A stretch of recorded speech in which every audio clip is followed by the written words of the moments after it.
네, 오늘 시그널픽에서는 권성동 국민의힘 의원 모시고 자세한 얘기 나누겠습니다. 어서 오세요. 예, 안녕하세요. 권성동입니다. 네, 국정감사 때문에 바쁘실 텐데 나와주셔서 너무 감사드리고요. 이재명 민주당 대표 얘기를 좀 해보겠습니다. 예. 지난 주말에 재보궐선거 유세를 하던 중에 권력을 잘못 쓰면 징치를 하고 그것도 안 되면 끌어내려야 된다 이런 얘기를 했거든요. 근데 이게 지지층 표결집 하겠다고 했는데 끌어내린다는 표현을 쓰다 보니까 이건 분명히 탄핵을 얘기하는 거다 이런 해석이 나왔어요. 좀 어떻게 들으셨습니까? 뭐 한마디로 참담한 표현이라고 저는 생각을 합니다. 예. 제가 그동안 이재명 대표의 행태에 대해서 많은 이제 비판을 했습니다만은 그래도 절제된 언어로 이렇게 비판을 했거든요. 예. 그런데 이재명 대표의 이 끌어내려야 된다. 현직 대통령을 끌어내려야 된다는 이 발언을 듣고는 제가 오늘은 조금 더 표현 수위를 좀 높여야 되겠다 이런 생각을 했습니다. 왜? 네. 금도를 지키지 않은 사람한테 제가 금도를 지킬 필요가 있겠느냐 이런 생각이 들었거든요. 예. 뭐 잘 아시다시피 이재명 대표 여태까지 얼마나 많은 논란이 있었던 인물입니까? 형수 욕설 논란, 네. 얼마나 그 심한 욕을 했어요. 거기에다가 친형 정신병원 강제 입원 논란. 그 다음에 또 연예인과의 불륜 논란까지도 있었던 예. 분 아니겠습니까? 네. 그럼에도 불구하고 민주당의 제1야당의 대표가 됐어요. 그런데 수사 과정에서 또 백천동 대장동 수사 과정에서 5분이나 고귀한 목숨이 희생을 했습니다. 네. 거기에 대해서 제대로 된 사과도 없었어요. 예. 그런 분이 이제 사법 리스크가 본격화되고 이제 11월 달 되면 선거가 이제 임박하자 이제는 합법적인 헌법이 정해진 탄핵 절차가 아니라 네. 끌어내려야 된다는 얘기가 뭐겠습니까? 이거는 폭력이라는 수단을 사용해서라도 이 정부를 전복해야 되겠다는 저는 의미로 들렸거든요. 네. 그러면은 탄핵이라는 건 탄핵 요건을 갖춰야 되지 않습니까? 그렇죠. 계속해서 탄핵을 해야 되겠다 이렇게 이재명 대표나 민주당에서 주장만 할 뿐이지 실질적인 제스처는 취하는 게 없어요. 즉 탄핵 소추안을 발의를 해야 되는데 네. 탄핵 소추안을 발의할 자신이 없는 거예요. 왜? 요건을 갖추지 못했으니까. 그리고 헌법재판소 가서 탄핵 가면은 기각당할 것 같으니까. 예. 그로 그리고 인한 역풍이 부니까. 후폭풍과 역풍이 걱정이 되니까 하지는 예. 못하면서 네. 계속해서 뭐 탄핵을 위한 청문회를 하고 그다음에 특검법을 도입해야 된다 주장을 하면서 이게 지금 네. 대한민국 이재명 대표로 인해서 대한민국의 헌법 시스템이 지금 붕괴되고 있어요. 파괴가 되고 있는 겁니다. 특히 뭐 누군가는 이재명 대표를 여의도의 대통령이다 이렇게 표현했는데 저는 여의도의 대통령을 넘어서 러시아식 차르다 전제군주다 저는 그렇게 보고 예. 있습니다. 이재명 대표 한마디면은 민주당이 일사불란하게 움직이고 그리고 헌법과 법률을 위반하면서까지 그 정신을 위반하면서까지 이재명 대표의 구명을 위해서 온갖 행위를 다 하고 있지 않습니까? 네. 특검법 남발하죠. 그다음에 국정조사 남발하죠. 청문회 남발하죠. 예. 세상에 나는 박정희 시대도 살았고 전두환 시대도 살았지만 그 독재 정권이라고 부르짖는 정권 아니겠습니까? 예. 그런데도 보지 못했던 행동이 지금 고도로 민주화됐다고 하는 2020년대에 지금 나타나고 있는 거예요. 네. 그리고 이거를 전제군주라고 안 할 수 있겠습니까? 이재명 대표를. 여의도 대통령을 넘어서 차르다. 그렇죠. 거기다가 그 도중에서 끌어내려야 된다. 네. 이게 무슨 의미겠습니까? 옛날 목 대통령이 홍위병들한테 지시한 것처럼 폭력을 불사하더라도 전복을 해야 된다. 이 합법적으로 탄생한 윤석열 정부를 전복하라. 그런 식으로 들릴 수가 있는 거예요. 이게. 예. 그래서 네. 이거는 정말 일국의 최고 지도자의 한 사람인 제1야당의 대표, 최고 다수당의 거대 야당의 대표로서는 할 수 있는 얘기가 아니다. 네. 이건 결국 민주주의를 파괴하자는 얘기다. 반헌법적인 발언이다. 저는 네. 이렇게 규정을 하고요. 제가 지난 이번 정기국회 대정부 질문에도 민주당에 대해 제가 제안을 했어요. 탄핵 청문회 이렇게 변증만 울리지 말고 정말 자신 있으면 탄핵 소추안 발의해라. 대통령에 그리고, 대한 탄핵안 발의를 해라. 그래서 국회에서 어떻게 되는지 보고 그럼 심판을 받자. 예. 거기에 대한 정책 책임을 다 져라. 이렇게 제안을 했는데도 불구하고 법이 정한 절차는 지키지 않고 대중들에게 이렇게 폭력을 선동하는 듯한 정부를 전복해야 된다는 듯한 이런 발언을 하는 이재명 대표는 과연 지도자로서의 자격이 있는지 다시 한번 우리 국민들이 생각해 봐야 된다. 이렇게 보고 있습니다. 그리고 또 일각에서 보기에는 이게 이재명 대표가 정말로 이제 정부가 실정을 거듭하고 있기에 이런 말을 한다기보다는 본인의 어떤 유죄 판결이 다가오고 있기 때문에 이거를 조금 막기 위해서 좀 선동하는 게 아니냐 이런 해석도 나오고 있거든요. 11월에 선고가 2개가 예정이 되어 있잖아요. 11월 15일이랑 25일. 예. 그 전까지 실제로 좀 구체화를 할 수도 있을 거로 보십니까? 민주당에서?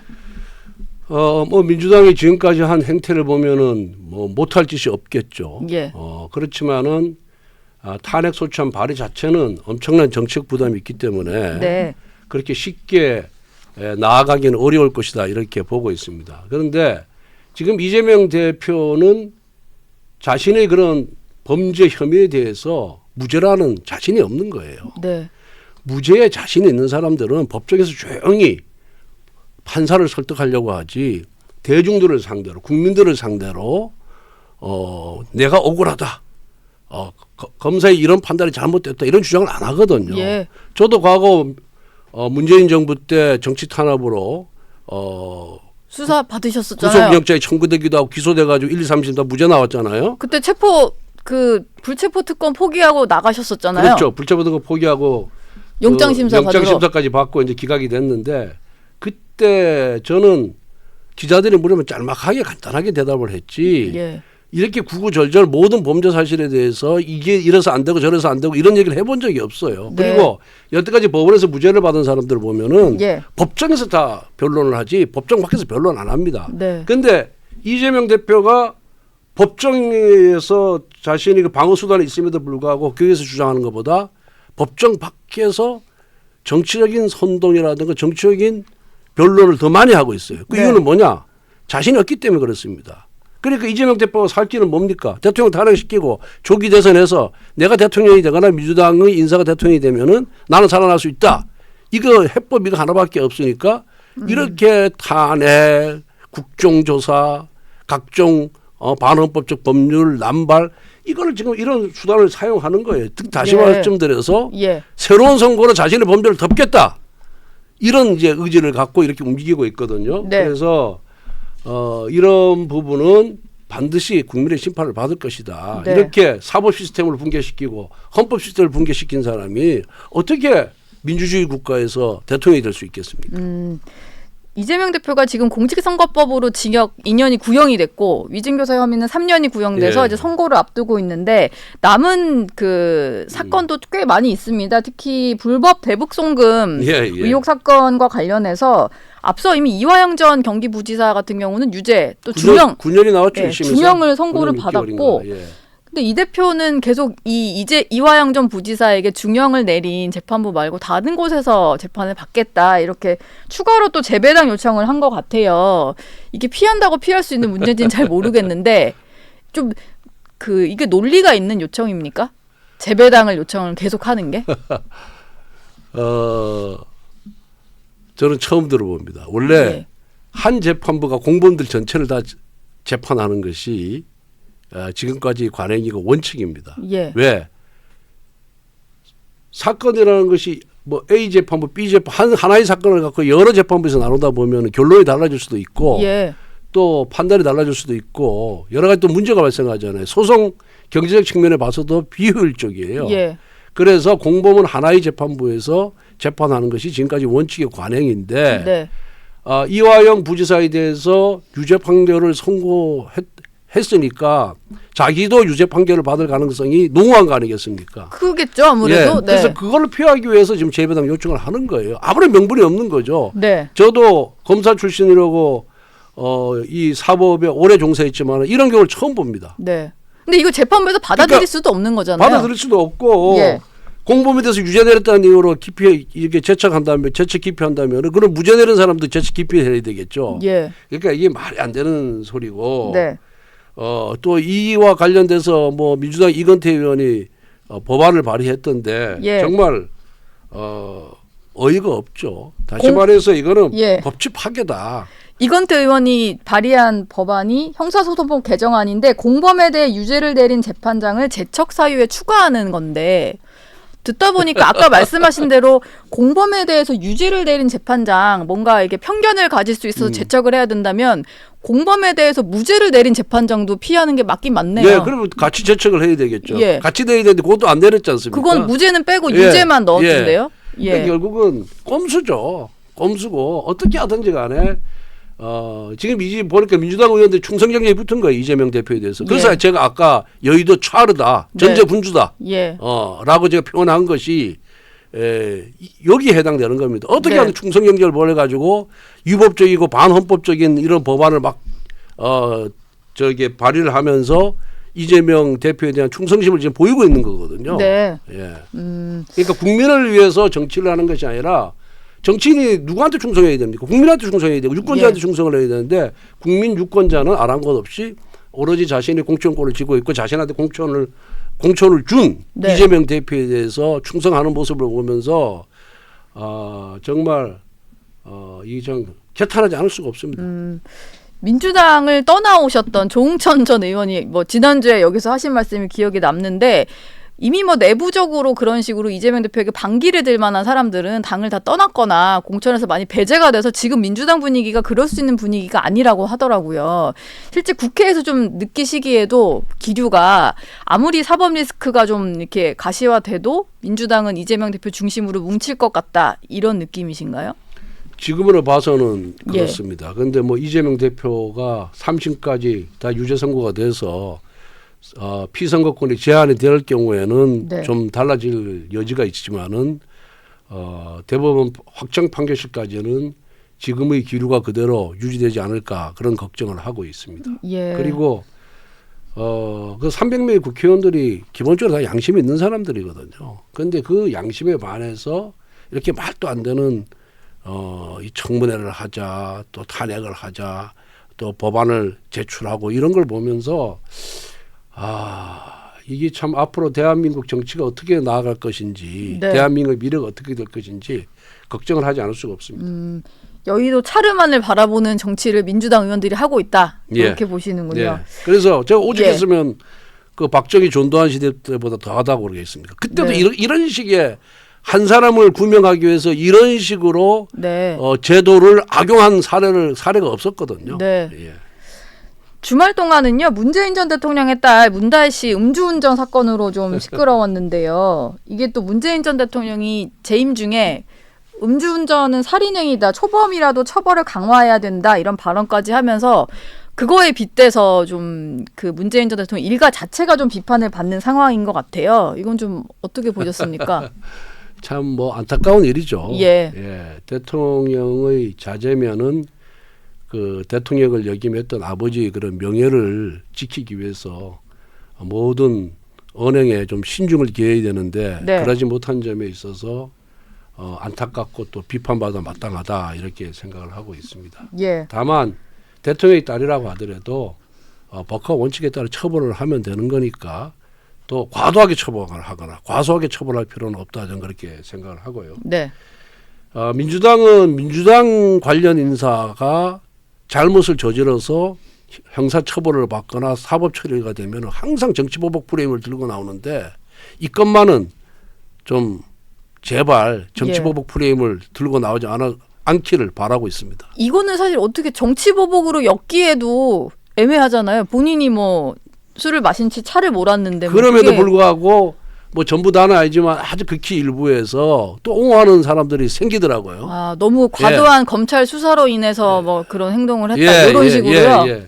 예. 오죽하면 얼마나 마음이 아팠으면 음주를 했겠냐 뭐 이런 식으로 하면서 예. 말도 안 되는 또 변명을 해주는 사람들이 있어서 예. 이거는 정말 있는 그대로 좀 봐줬으면 좋겠다 그런 생각입니다. 경찰 수사는 아마 뭐 경찰 조사는 오늘 뭐 내일 중에 받을 것 같고요. 그리고 문다혜 씨는 검찰 조사도 좀 받아야 되는 상황이었는데 전 남편의 어떤 그 타이 이스타젯 항공사 특혜 취업 의혹으로 조사를 앞두고 있거든요. 이게 지금 뭐 문재인 전 대통령이라든지 민주당에서는 엄청나게 반박을 하고는 있습니다만 검찰은 확실히 이게 좀 인과관계가 있는 대가성이 있는 취업이었다라고 보는 것 같아요. 뭐 법조인 출신으로서 보시기에 좀 사건이 어떤 것 같으세요? 글쎄 제가 뭐 그 관련자들의 진술이라든가 증거를 예. 보지 않은 상태에서 이것이 뭐 혐의가 있다 없다 이렇게 판단하기는 어렵고요. 네. 다만 이상직 전 의원이 문재인 정부 시절에 중소벤처진흥공단의 이사장으로 임명이 됐고 예. 그 후에 21대 국회에서 공천만 받으면 당선이 보장되는 전주의 공천을 받았지 않습니까? 네. 그런데 이제 그 비슷한 무렵에 이사장으로 선임된 직후에 항공업계 근무 경력이 전무하고 전문성이 전혀 없는 문다희 씨 남편, 즉 문재인 대통령의 사의를 자신의 자회사인 뭐 타이스타젯의 책임자, 즉 전무로 임명을 했거든요. 예. 이거는 대통령의 사유가 아니었으면, 대통령의 딸이 아니었으면 이게 과연 가능했겠습니까? 저는 불가능했다고 생각합니다.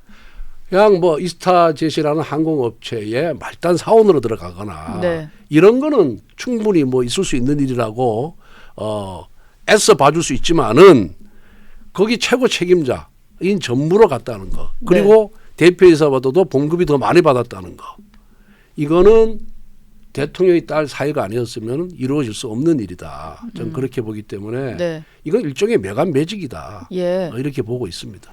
드러난 정황만으로도 좀 의구심이 드는 부분이 많으니까 그렇습니다. 이거는 좀 예. 인과관계는 검찰 예, 수사 결과에서 예, 좀 예, 나와야 될 것 예. 같네요. 국민의힘은 지난 그 금요일에 본회의에서 김건희 여사 특검법 재표결을 했는데 뭐 부결이 돼서 폐기가 되긴 했습니다만 당론 반대를 정했음에도 불구하고 이게 이탈표가 좀 나온 것 같아요. 왜냐면은 108명의 의원이고 그렇죠. 오랜만에 본회의에 300명이 다 참석하신 걸 저희가 봤는데 108표가 나오지 않고 104표가 나왔거든요. 이게 지금 뭐 신지호 부총장 같은 경우는 경고성 이탈표다 이런 식으로 친한계에서는 이런 해석도 내놓던데 당내 분위기는 어떻습니까? 이게 좀 당혹스러운 분위기셨나요? 글쎄 금요일 날 이제 투표를 하고 4명의 이탈표가 나와서 많은 우려를 하고 있는 것은 사실이죠. 예. 그런데 뭐 다 아시다시피 김건희 특검법의 그 특별 검사 임명을 야당이 추천하게 돼 있지 않습니까? 네. 이거는 이제 반헌법적인 거죠. 이 부분에 대해서는 우리 한동훈 당 대표께서도 이건 위헌적인 법률이기 때문에 부결시키는 것이 맞다. 이렇게 공개적으로 발언을 하셨고 의원들에게도 독려를 했습니다. 그럼에도 불구하고 이탈표가 나온 거에 대해서는 좀 우려를 하고 안타깝게 생각을 합니다. 저는 그 이탈표를 행사하신 분들한테 네. 좀 이런 말씀을 드리고 싶어요. 뭐 국회의원의 개개인이 대통령이나 대통령실의 그런 행위에 대해서 공개적으로나 비공개적으로 비판할 수 있다고 생각을 합니다. 네. 하지만은 이 김건희 특검법이 반헌법적인 법률이기 때문에 이거는 뭐 당대표나 원내대표도 다 규정을 했고 우리 당의 당론으로 이렇게 부결표를 던지기로 채택을 했단 말이에요. 예. 그런 상태에서 위헌적인 악법을 지지하는 것은 이거는 좀 문제가 있는 것이 아니냐. 아무리 대통령에 대한 불만이 있다 하더라도 대통령에 대한 불만은 불만대로 표출을 하고 네. 그다음에 법이라는 것은 이게 위헌이냐 아니냐를 따져서 위헌적이라 그러면은 거기에 손을 들어주는 것은 그건 옳은 태도가 아니다. 저는 그렇게 생각을 하고 있습니다. 그리고 어쨌든 한동훈 당대표가 이거는 부결해야 된다라고 주장을 했기 때문에 여기 이탈표에 나온 것에 대해서는 앞으로 다시는 이런 일이 재발되지 않도록 하는 그런 책임과 임무는 한동훈 대표를 비롯한 당 지도부와 원내 지도부에 있다. 예. 이렇게 저는 생각합니다. 근데 민주당은 김건희 특검법 더 센 특검법을 추진하겠다 뭐 이런 말까지 썼고요. 그리고 상설특검 이거는 대통령이 거부권을 행사할 수 없는 법안이다 보니까 그러면은 일부 혐의만 추려서 상설특검도 동시에 추진하겠다 이러고 있거든요. 근데 언제까지 계속 넘어오면은 막기만 할 수도 없고 특히 상설특검은 막을 수도 없는 법안이다 보니까 여권 내에서도 김건희 여사가 좀 맺고 끊고 지나가는 게 필요하다 이런 목소리가 나오잖아요. 그 여당 중진 의원으로서 보시기에 이걸 좀 김건희 여사가 나서서 좀 풀 필요가 있을까요? 김건희 여사가 나서서 이걸 풀 수 있으면 푸는 게 맞겠죠. 예. 그런데 민주당의 방침은 지금까지 일련의 행동은 이재명 당대표의 사법 리스크 형사처벌을 피하기 위해서 대통령 탄핵과 조기 대선을 하는 것밖에 없다. 네. 그 길은 그 길밖에 없지 않습니까? 예. 그런데 김건희 여사가 단순히 사과한다고 해서 민주당의 그런 정치 공세가 를 민주당이 중단할 것이냐, 이 부분은 다시 한번 좀 생각을 해봐야 된다. 저는 그렇게 생각하고 있습니다. 예. 민주당이 김건희 여사가 사과한다고 해서 이 특검 추진을 포기할 리가 저는 없다고 생각합니다. 사과했으니 끝 이렇게 하고 넘어갈 일이 없다. 예. 그렇지만은 이제 일반 국민을 위해서 언젠가는 김건희 여사 스스로의 결단에 의해서 이런 자리를 갖는 거는 전 나쁘지 않다 이렇게 보고 있거든요. 예. 보고 있는데 이제 문제는 이렇게 이재명 대표의 사법리스크를 피하기 위한 이 행동이 네. 김건희 특검으로 비롯된 게 아니라 처음에 최상병 특검으로 그렇게 몰아갔어요. 예. 그러다가 최상병 특검에 대한 추진 동력이 좀 떨어지지 않았습니까? 제가 그 JTBC하고 김규현, 박정은 대령 측. 변호인의 그런 예. 유착 관계, 그런 조작 관계 이런 거를 이제 다 드러냄으로 인해 가지고 최상병 특검에 대한 추진 동력이 떨어지니까 이제 김건희 특검으로 옮겨갔거든요. 네. 근데 만약 김건희 특검이 안 되면 또 다른 핑계를 또 다른 논리로 또 탄핵을 추진할 거예요. 예. 그렇기 때문에 이 김건희 여사의 사과가 야당의 공세를 끊는 그런 절대적이고 유일한 방법은 아니다 이렇게 보고 있습니다. 그럼 여권에서도 공개적으로 김건희 여사 사과 요구하는 목소리 나오잖아요. 그런데 그거를 사과라는 것이 네. 본인이 판단에 의해서 본인 스스로 해야 그 사과 효과가 있는 거 아니겠습니까? 네. 그런데 공개적으로 사과하라 그러면 사과하고 싶은 사람도 쏙 들어가거든요. 자존심 상해서. 등 떠밀려서 하는 예. 식은 등 떠밀려서 좋지 하면 않다. 그게 진정한 사과냐. 예. 어쩔 수 없이 한 거 아니냐. 또 이렇게 바라보는 시각이 있기 때문에 네. 그런 부분에 있어서는 좀 더 우리 여권 인사들도 그런 부분은 좀 더 비공개적인으로 하는 것이 좋지 않겠냐. 그리고 좀 더 신중한 그런 태도를 유지하는 것이 좋지 않겠냐 이렇게 생각하고 있습니다. 예. 어제 한동훈 대표가 친한계 의원들과 만찬회동을 가졌는데 한 20여 명이 모였다고 하거든요. 권성동 의원님은 안 가셨던 걸로 저희가 파악이 됐습니다만 이런 식의 모임이 지금 꾸려지는 거? 이건 좀 어떻게 평가하세요? 글쎄, 물론 이제 당 대표로 선출이 된 이후에 예. 자신이 당 대표로 되는데 도움을 준 의원들을 불러서 뭐 식사를 하는 경우는 왕왕 있었습니다. 네. 그런데 이렇게 공개적으로 노골적으로 식사 모임을 한다라고 광고하면서 모임을 가진 것을 제가 본 적은 없거든요. 예. 그리고 당 대표는 전체 당원, 전체 국회의원의 대표 아니겠습니까? 네. 그러면은 자칫 친한계 의원들끼리 만찬을 했다 이런 보도가 이런 것이 당의 분열을 일으킬 수가 있는 거예요. 네. 그러면 누구는 뭐 당 대표는 친한계 의원들하고만 정치할 거냐? 그러면 친한계에 속하지 않은 의원들하고는 앞으로 대화도 안 할 거고 소통도 안 할 거냐? 이런 반론이 제기될 수가 있거든요. 네. 그래서 당 대표라면은 전체의 내가 대표다라는 그런 마음가짐으로 전체 의원을 다 포용하고 예. 전체 당원을 다 포용하는 그런 태도를 견지하는 것이 좋겠다는 제 개인적 의견입니다.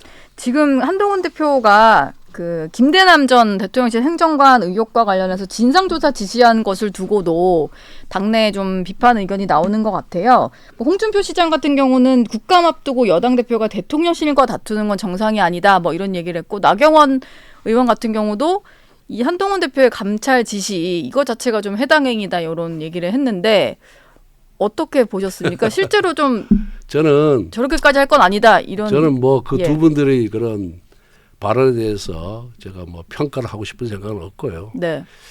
저는 우리가 노루를 쫓다 보면 산 전체를 보지 못하는 경우가 왕왕 있거든요. 예. 그다음에 눈앞에 이해득실에 또 몰두하다 보면 대사를 그르칠 경우가 많이 있습니다. 네. 지금 대통령 임기 2년 반이나 남아 있습니다. 예. 지금은 차별화할 때가 아니다. 오히려 당정이 일체가 돼서 국민으로부터 멀어진 여론을 복원하는 데 힘쓸 때다. 네. 그래서 좀 더 크게 보고 멀리 내다보고 정치를 해야 된다는 말씀을 드리고 싶습니다. 예. 김대남 씨에 대한 어떤 진상 조사는 좀 크게 보지 못하는 정치다 이렇게 보시는 거겠네요. 그러면. 하여튼 뭐 그 제가 앞에서 했던 발언에서 유추해 주시기 바랍니다. 네. 그리고 이게 좀 어떠실지 모르겠습니다만 당사자가 나오셨으니까 좀 한 번쯤은 설명을 해주시면 좋을 것 같아서. 내가 무슨 당사자예요? 예, 김대남 씨 이제 서울의 소리 녹취를 보면 이제 권성동 의원과 관련된 언급을 하는 게 좀 등장을 하잖아요. 마치 본인이 이제 의원님 뭐 사모를 통해서 뭔가 좀 청탁을 한 것 같이 좀 얘기를 하는 부분이 등장을 합니다. 그리고 이분이 또 강원도 출신이다 보니까 여러 오해를 좀 사고 있으신 것 같아서. 근데 뭐 사실 제가 아는 얘기랑도 좀 달라서 저는 뭐 그런 얘기를 하면 좀 반박은 했습니다만 괜히 좀 지금 김대남 씨랑 얽힌 분들이 여러 가지 좀 오해를 받을까봐 좀 걱정하시는 것 같아요. 그 부분을 좀 설명을 김대남이 부탁드릴게요. 우리 집사람한테 전화한 내용은 자신이 이제 강릉고등학교 나왔으니 강릉 출신이니까 강릉에 출마 안 하고 용인에 출마하니까 도와달라라는 예. 의미였지. 뭐 거기에서 무슨 인사청탁과 관련된 그런 의미는 아니었어요. 그래서 그런 내용이었고 저도 그걸 뭐 집사람한테 전해 들었습니다. 그래서 네. 제가 아니 뭐 강릉에 자신 있으면 나오면 되지 자신이 없으니까 용인으로 가는 거 아니냐. 예. 아 그때 의원님을 피해서 용인으로 갔으니까. 예. 그렇게 했고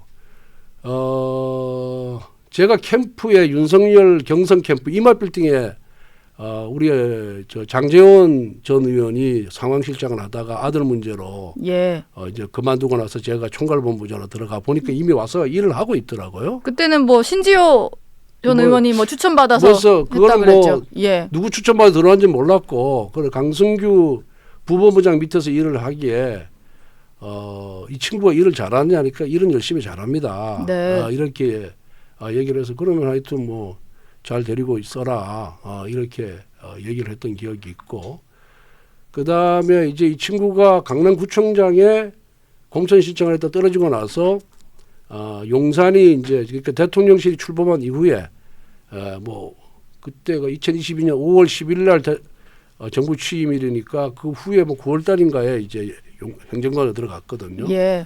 그래서 그 뭐 들어간 과정은 잘 모르겠어요. 모르겠는데 문제는 그 행정관으로 들어갈 때 이거 인사 검증이 제대로 됐고 추천 절차가 제대로 됐느냐. 저는 그게 문제라고 생각을 하는 거예요. 네. 나중에 이 친구의 행위를 보면은 이건 뭐 행정관으로서 채용해서는 안 될 친구였죠. 예. 안 될 친구였는데. 뭐 나중엔 비서관도 좀 사칭하고 다녔다고 아니 하고. 뭐 비서관 직무대리를 했다라고 저한테 예. 저 비서관 직무대리를 했다고 명함도 그렇게 파고 다니더라고요 보니까. 예. 그래서 이제 청와대의 저 대통령실 행정관을 역임했기 때문에 네. 공천 신청도 한 거고 그다음에 지금 어디 상근감사도 간 거 아니겠어요. 네. 그래서 청와대 인사 채용 시스템에 대해서 좀 더 철저한 검증이 필요한 것이 아닌가 그런 생각을 하고 있습니다. 예. 지금 뭐 너무 이제 연봉 3억을 받는 자리로 가다 보니까 낙하산 논란이 있는데 거치 결단은 좀 해야 될 것 같다라고 보시나요? 저는 당연히 사퇴를 해야 된다고 생각합니다. 예. 이렇게 큰 뭐랄까 문제를 일으키고 그다음에 정부 여당에 큰 분란을 일으키고 네. 그 자리를 계속 차지하겠다는 것 자체가 염치 없는 행동이죠. 정책으로 있을 수 없는 행동입니다. 예. 알겠습니다. 지금까지 권성동 국민의힘 의원과 얘기 나눴습니다. 고맙습니다. 네.